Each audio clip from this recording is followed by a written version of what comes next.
Welcome back. Joe Biden's inauguration will be the biggest security presence of any inauguration in U.S. history, and there'll hardly be anybody there. 25,000 troops sent in from across the country will be on the ground in Washington tomorrow. They're all being vetted amid the fear of an insider attack.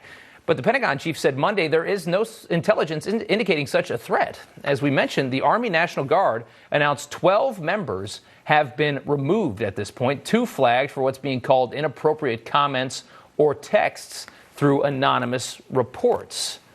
Okay, so joining us now to talk about this, Lieutenant Stephen Rogers, former member of the FBI Joint Terrorism Task Force. Steve, good to see you. And Alec Scarlatos, a former Army National Guard sniper. Guys, thanks so much for coming on. Also, I should say, Alec, one of the 3 Americans who helped to subdue a gunman on a Paris-bound train back in 2015. That is a heck of a story that I love. Alec, thank you so much for coming on tonight. Steve, I'll start with you. The vetting process here for the National Guard, what do you make of this?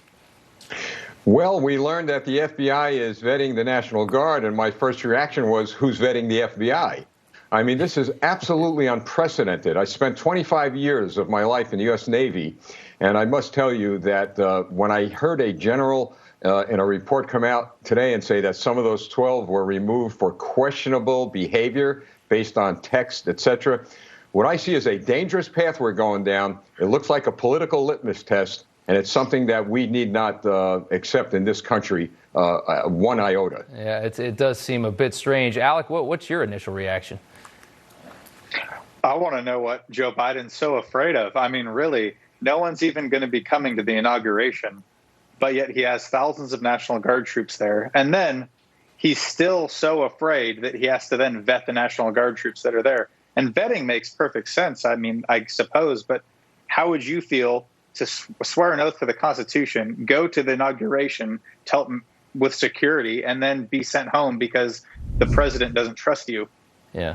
Absolutely. Steve, you know, I keep thinking, when you look at it from a political playbook, you take something like this, and the more seriously you take it politically, you know, as the Democrats push for more and more vetting, the more it kind of creates itself as an issue. And the more you can keep harping on all of the things that we've been hearing from the media, this white nationalism, this white supremacy, the terrorist attack on the Capitol, it's good politics from the left. Well, it is, but it's dangerous. And look, I don't say what I'm about to say lightly. This comes right out of the Chinese Communist Party playbook. This is how the Soviet Communist Party reacted. You just don't do that to the men and women who swore an oath to the Constitution of the United States. Now, look, we could all agree that if you have absolute evidence that there is a member in the military tied to some sort of group looking to overthrow the government, by all means, remove them. But we're talking about 25,000 young men and women who are serving this country, who, by the way, they're not going to be able to vet them in 48 hours the way they should be or the way they say they're going to be. This is nothing but politics at its worst. And like I said, a dangerous path that we've got to put a stop to this before it becomes the norm rather than the exception. Yeah, Alec, you signed up to protect the country. You went to battle for us. What does it say to others that want to do the same to get this kind of treatment, to be questioned in this way? Well, I just think that it shows that your own government doesn't trust you. I mean, if they have to vet you any more than what's already required when you sign up, I mean, you're literally swearing to defend the Constitution of the United States. You're putting your life on the line potentially. And yet at the end of the day, the government doesn't trust you to even attend the president's inauguration. I mean, it's ridiculous.